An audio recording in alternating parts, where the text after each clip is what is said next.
1980년대에 미국의 심리학자 두 사람이 이런 실험을 했답니다. 여러분도 아마 들어보신 분이 있으실 텐데, 그 미국의 골목에, 한 구석진 골목에다가 그 자동차 두 대를 주차를 했습니다. 그런데 이 자동차 두 대를 주차를 할 때 자동차 앞부분이 있죠. 그 우리가 본네트라고 하는, 그 보닛이라고 하는데, 그걸 두 개 다 열어놨습니다. 열어놨는데 문을 잠궈놓고 한 차에는 운전석 앞에 앞 유리창을 큰 돌을 던져가지고 깨놓았습니다. 또 한 차는 앞 유리창이 깨지지 않도록 그대로 깨끗하게 놔뒀습니다. 그러니까 다시 정리를 해보면, 구석진 골목에다가 앞 본네트를 다 열어놨는데 차 한 대는 앞 유리창을 심하게 깨뜨려 놨고, 한 자동차는 앞 유리가 온전한 상태였습니다. 그렇게 일주일을 가만히 방치를 해두었습니다. 일주일 딱 지나고 가보니까 어떤 일이 벌어졌을까요? 본네트가 열려 있는데 앞 유리가 깨끗한 차는 거의 아무런 문제 없이 그대로 딱 주차가 되어 있었습니다.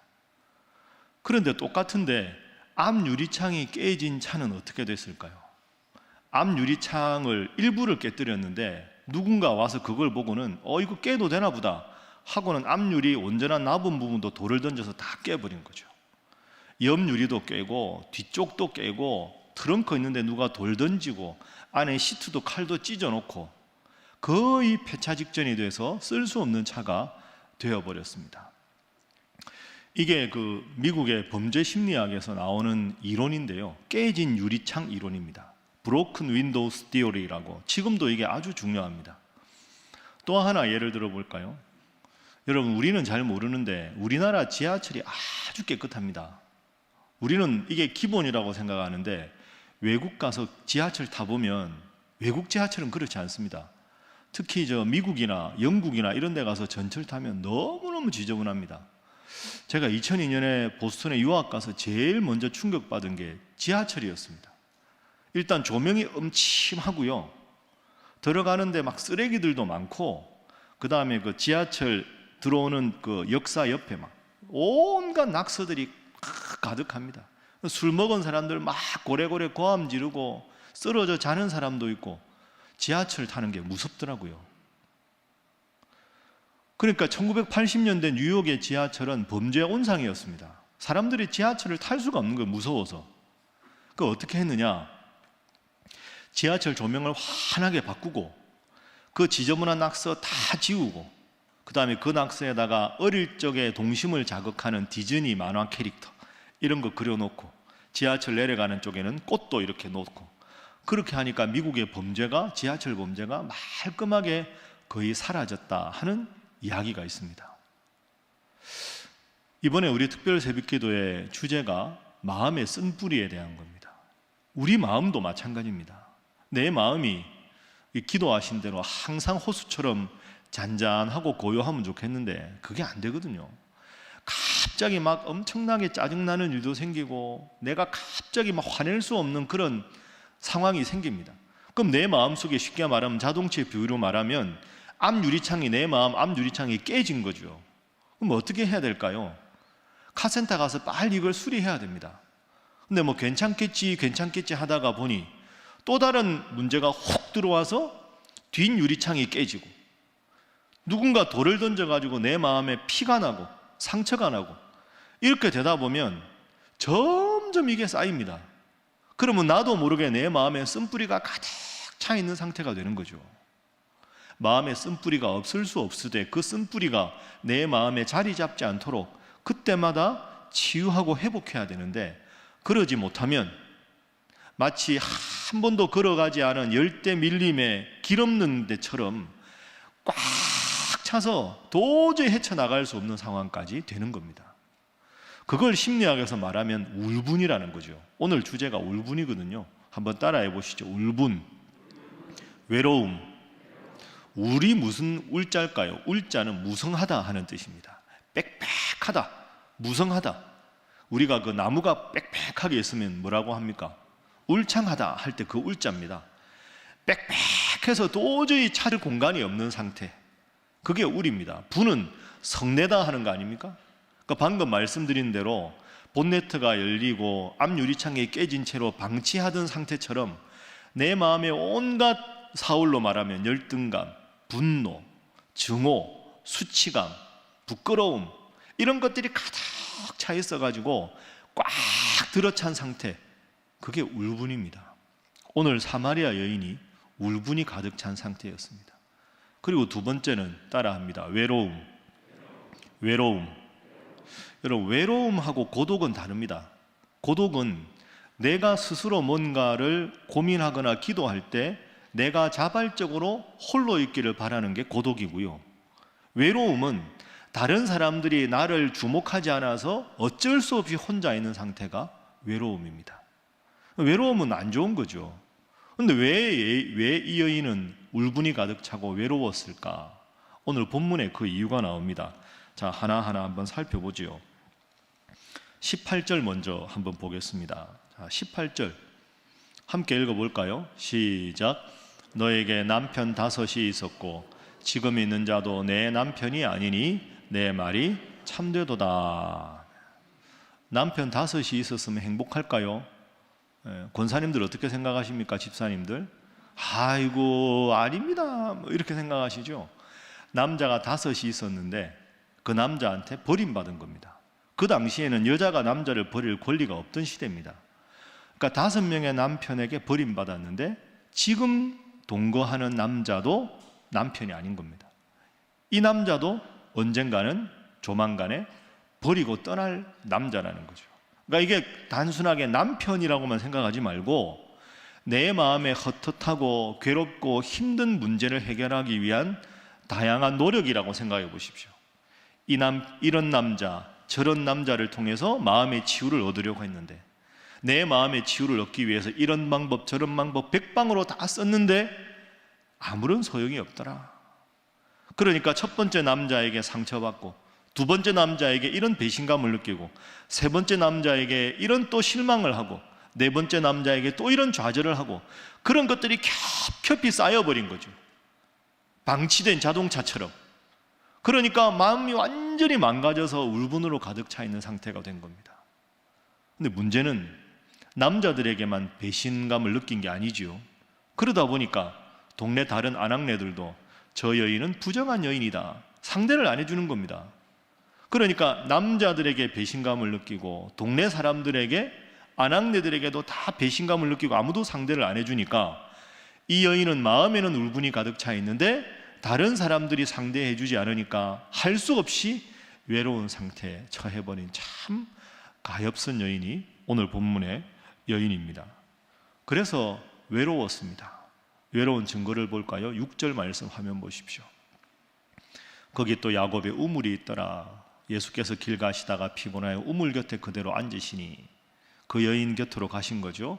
때가 몇 시였다? 6시쯤. 6시가 지금으로 하면 몇 시일까요? 12시입니다. 요한복음은 6을 더하면 됩니다. 그러니까 정오라는 뜻이죠. 제일 뜨거울 때. 왜 제일 더울 때 물 기르러 왔을까요? 저녁 해가 뉘엿뉘엿 질 때, 우리로 말하면 4-5시 됐을 때 나와서 물 기르러 나오고 그 물을 가지고 저녁을 준비해야 되는데 12시 제일 더울 때 나온 이유는 그때 나와야 아무도 물 기르러 오는 여인이 없거든요. 다른 여인들이 물 기르러 올 때 나오면 저 부정한 여자가 나왔다고 손가락질 받을 게 뻔하니까 할 수 없이 제일 뜨거울 때 아무도 안 나오는 시간에 외로워서 물 기르러 나온 겁니다. 참 가엾은 여인이지요. 불쌍한 여인입니다. 저는 오늘 말씀은 우리가 잘 아는 말씀 아닙니까? 이 요한복음 4장 이거 읽으면서 말씀 준비하면서 그래도 이 여인이 하나 대단한 건 자살하지 않았다는 거죠. 보통 사람 같으면 못 살 것 같지 않습니까? 이렇게 버림받았는데, 이렇게 외로운데, 근데 만약에 이 여인이 그런 극단적인 선택을 해도 누구 하나 이 여인을 동정할 것 같지 않습니다. 너무너무 불쌍하고 가엾은 그런 여인입니다. 그런데 이 여인에게 예수님이 오셨습니다. 예수님이 사마리아로 일부러 와서 이 작은 마을 수가성에 와서 이 여인을 만나러 오셨습니다. 이게 은혜입니다. 주님께서 이 여인이 손들고 제발 와달라고 한 게 아니라 스스로 자발적으로 이 가엾은 여인에게 찾아오셨습니다. 자, 그래서 예수님께서 먼저 말을 걸어주십니다. 이 정오에 물기르러 온 여인에게 예수님이 뭐라고 말 거셨을까요? 다 제자들은 먹을 거 사러 들어가고 예수님 혼자인데, 자 7절 봅니다. 7절. 자 7절 말씀 함께 읽어보겠습니다. 시작. 사마리아 여자 한 사람이 물을 기르러 왔음에 예수께서 물을 좀 달라 하시니, 물 좀 주시오, 이렇게 말을 걸었습니다. 물 좀 주시오. 아니 그 뜨거운 사막에 정오에 예수님이 오셨으니 얼마나 목이 탔겠습니까? 나 물 좀 주세요, 이렇게 말했습니다. 여러분 같으면 어떻게 했을까요? 그 물이 내 물도 아닌데 그럼 물 주면 되는 거 아닙니까? 근데 이 여인은 그게 안 됩니다. 왜? 마음에 너무 우분이 쌓여가지고 사람에 대한 상처와 배신감이 너무 가득 차 있는 겁니다. 그러니까 지금 말을 제대로 반응할 수 있는 능력이 없는 겁니다. 자, 어떻게 했느냐? 9절 보십시오. 사마리아 여자가 이르되 당신은 유대인으로서 어찌하여 사마리아 여자인 나에게 물을 달라 하나이까? 경건한 유대인들은 사마리아 사람들하고는 우상 숭배한 지역이라고 상종을 안 했거든요. 그래서 밑에 나오죠. 이는 유대인이 사마리아인과 상종하지 아니함이로라. 여러분은 이 본문은 어떻게 생각하십니까? 너무 이 여인이 지금 마음이 우리 표현으로 하면 꼬인 겁니다. 가시돋친 말을 하는 거죠. 물 좀 주세요. 나그네가 목말라서 물 좀 달라 그러면 주면 되는데 왜 나한테 물 달라고 합니까? 당신 딱 억양 들어보니까 유대인인데. 이게 뭘까요? 스스로를 보호하는 겁니다. 불쌍한 여인이죠. 사람에 대한 배신감이 하도 많이 느껴져 가지고 누군가 선의로 접근을 해도 그 선의를 선의로 받을 수 없는 여인이 되어버린 겁니다. 또 경계하는 거죠. 왜 당신 나한테 물 달라 그래요? 당신 나 언제 봤다고? 당신은 유대인인데 왜 나한테 물 달라 그래요? 이럴 게 아니지 않습니까? 그러니까 이 여인이 지금 아주 예민한 상태, 배신감과 울분이 가득한 그런 상태입니다. 그런데 예수님께서 포기를 안 하십니다. 자, 예수님의 대답 봅니다. 13절부터 화면 한번 보십시오. 예수님이 말씀하십니다. 여기 있는 이 우물물을 만지는 사람은 다시 목이 마를 텐데, 14절, 내가 주는 물을 마시면 영원히 목마르지 않을 것입니다. 영생하도록 솟아나는 샘물이 될 것입니다. 15절 말씀. 그렇게 하니까 여자가 마음을 좀 열었습니다. 주여, 그런 물을 내게 주십시오. 여기 목말라서 물 기르러 오지 않도록 해 주십시오. 이 여인이 마음을 열었습니다. 이 여인이 드디어 예수님께 마음을 연 거죠. 16절 말씀 봅니다. 이어지는 16절. 자, 함께 읽어봅니다. 시작. 이르시되 가서 내 남편을 불러오라. 아멘. 이게 맥락이 안 맞죠?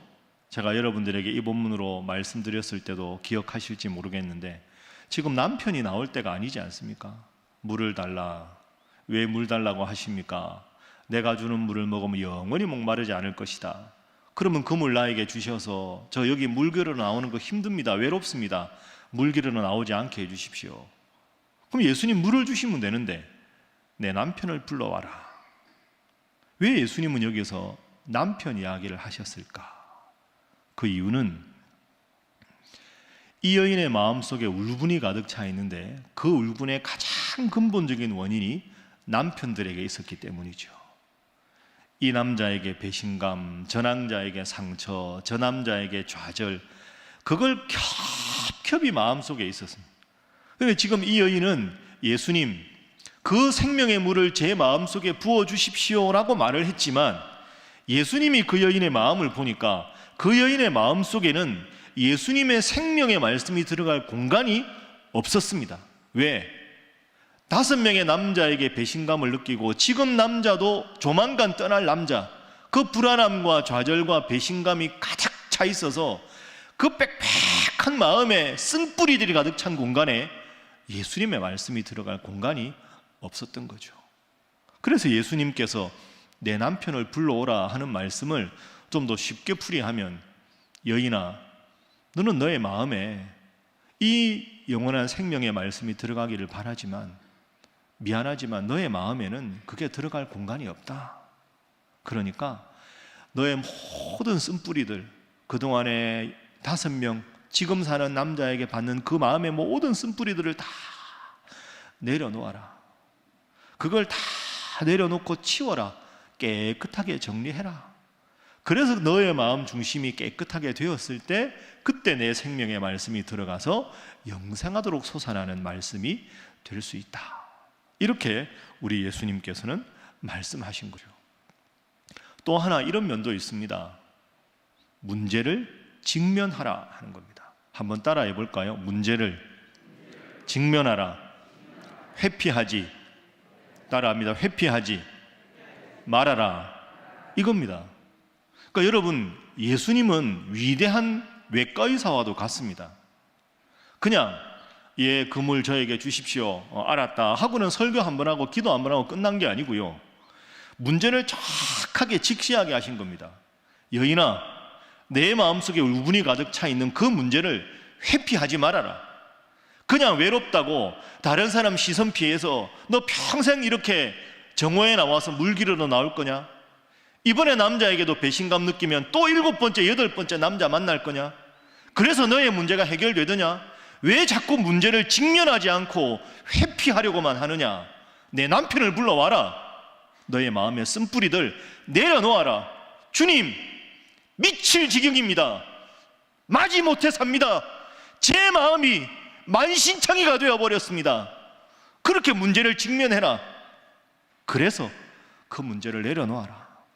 회피한다고 문제가 해결되는 게 아니다. 내 남편을 불러와라. 이렇게 예수님께서 지금 말씀을 하고 있습니다.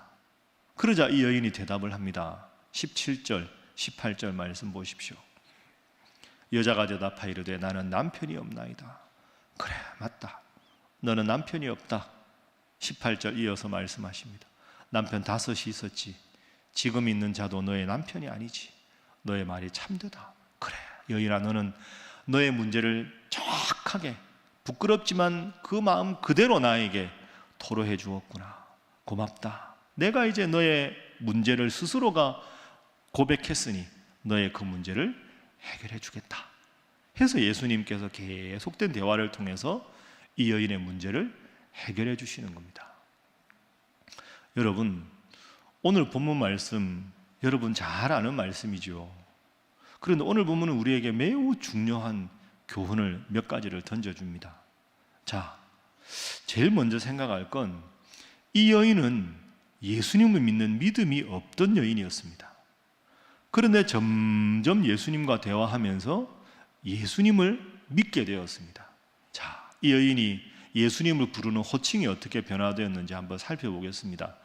여러분, 9절, 19절, 29절 차례대로 보겠습니다. 자, 9절 한번 보십시오. 처음에 예수님 만났을 때 이 여인이 예수님을 뭐라고 부릅니까? 답이 나와 있는데요, 화면에. 당신은 이렇게 부르는, 당신은 따라합니다. 당신은 유대인인데 왜 나에게 물 달라고 합니까? 당신은 전혀 믿음이 없는 상태입니다.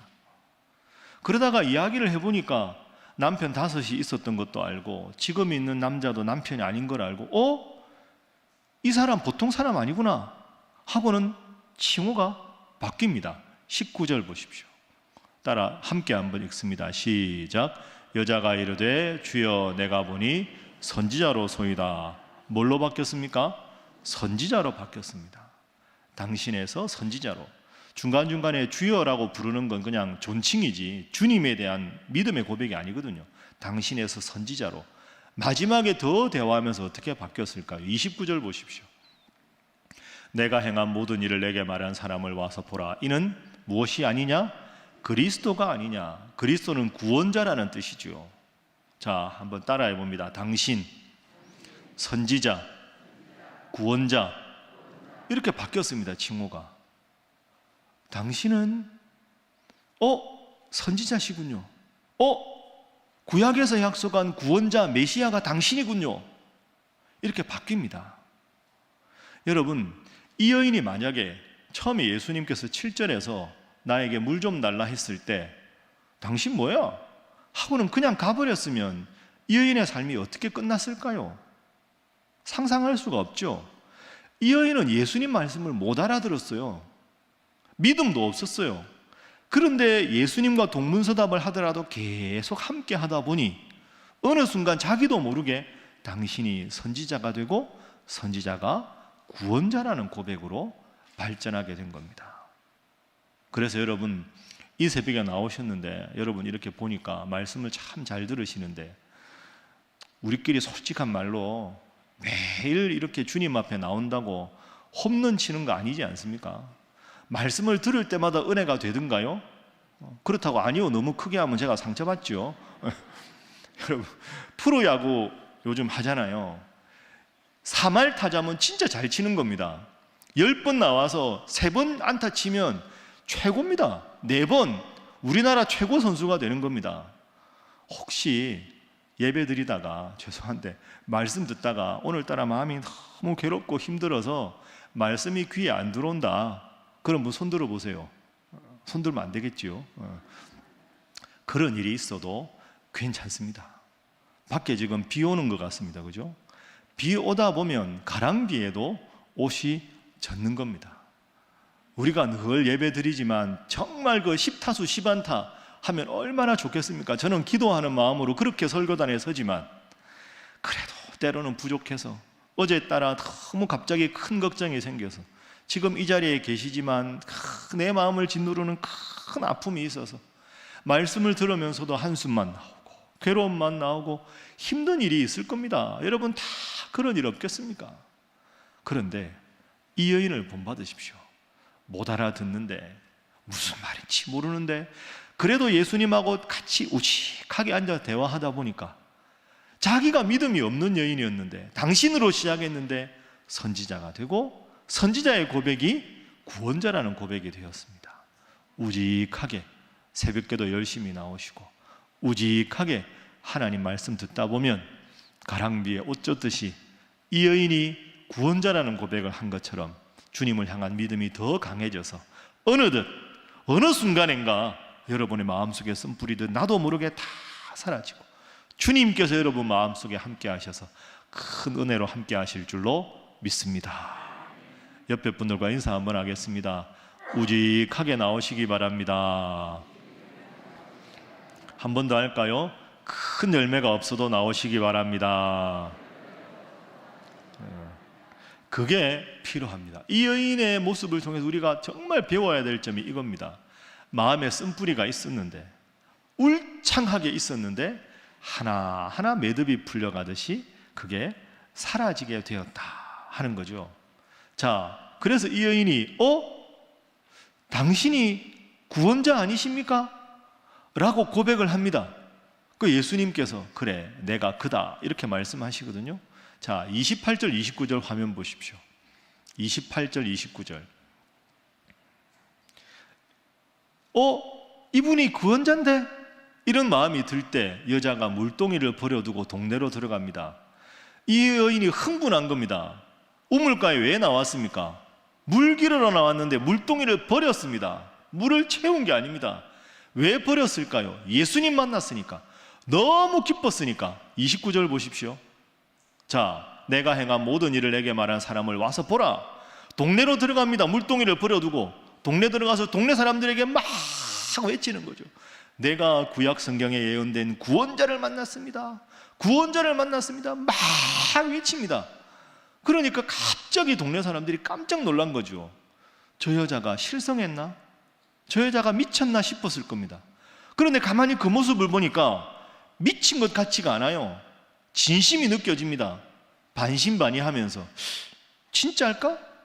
믿져야 본전인데 한번 나와보지 하고 나온 겁니다. 그렇게 나와서 보다 보니까 예수님 말씀을 들으니까 예수님이 그 구원자가 맞는 겁니다. 자, 마지막 장면 볼까요? 39절 40절 보십시오. 여자의 말이 내가 행한 모든 것을 그가 내게 말하였다. 그는 구원자다 증언하므로 그 등내 중에 많은 사마리아인이 예수를 어떻게 했다? 믿는지라. 그 동네 사람들이 다 예수님 믿게 되었습니다. 누구 때문에? 그 여인 때문에. 사마리아인들이 예수께 와서 자기들과 함께 유하시기를 청하니 거기에서 이틀을 더 유하셨다. 자, 이렇게 해서 성경이 끝납니다. 여러분, 우리가 짐작할 수 있죠. 이 다음에 여인이 어떻게 됐을까요? 너무너무 행복한 여인이 됐을 겁니다. 동네 사람들이, 예수님 스케줄이 없는데 이틀을 더 계셨잖아요. 그럼 그 마을 사람들 다 복음을 들었겠죠.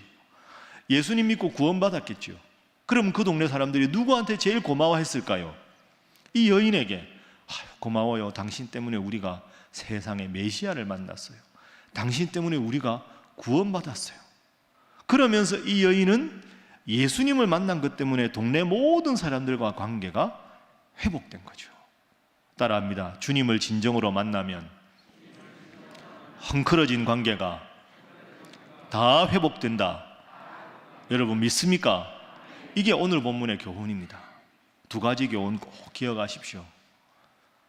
내가 때로는 은혜 못 받아도, 때로는 너무 마음에 짓눌리는 쓴뿌리들이 많아도, 그래도 주님 앞에 나오고, 그래도 주님의 말씀을 듣다 보면 이 여인처럼 주님께서 내 마음에 찾아와셔서 내 마음 중심에 자리 잡는 날이 반드시 온다. 그날이 올 때까지 우직하게 믿음 생활하는 게 필요하다. 두 번째, 주님께서 내 마음 중심에 자리 잡으면 나와 주님의 관계만 회복되는 게 아니라 모든 가족의 관계, 이웃과의 관계가 온전하게 회복된다. 여러분, 이게 주님 믿는 기쁨이고 즐거움입니다. 여러분, 오늘 하루도 이 여인 모습 생각하면서 우물가의 여인처럼 난 구했네. 5명의 남자, 6번째 남자, 헛되고 헛된 것들을, 그때 주님께서 내게로 오셔서 내게로 와서 생수를 마셔라, 이렇게 말씀을 하십니다. 여러분, 오늘 이 여인의 모습이 내 모습이다 생각하고 주님께 늘 나오시고, 주님, 저도 이 여인과 똑같습니다. 부족함이 많고 마음에 쓴뿌리가 많습니다. 저를 고쳐주십시오. 제 마음에 쓴뿌리를 자꾸 회피하지 않습니다. 주님, 제 마음에 이런 어려움이 있고 아픔이 있고 괴로움이 있습니다. 제 괴로움에 주님께서 함께 하셔서 치유하여 주옵소서. 문제를 직면하고 치유받고 나아가서 모든 다른 관계가 회복되는 우리 사랑하는 신일의 모든 성도 되시기를 주님 이름으로 축복합니다. 함께 기도하겠습니다. 두 가지 제목으로 기도합니다. 주님, 제 마음에 아픔이 있습니다. 제 마음에 괴로움이 있습니다. 답답하고 내 마음을 짓누르는 이 어려움과 아픔과 괴로움의 마음의 쓴뿌리들을 주님께 내어놓습니다. 이 문제에 직면합니다. 주님, 저의 마음 중심에 찾아오셔서 다 해결하여 주옵소서. 주님과의 관계가 회복되므로 다른 모든 관계도 회복되었던 이 사마리아 여인과 같이 온전한 신앙인으로 기뻐하며 감사하며 신앙생활하는 자가 되게 하여 주시옵소서. 우리 두 가지 제목으로 다 함께 주님 앞에 기도하겠습니다. 주여 믿습니다. 주여 믿습니다. 주여 믿습니다.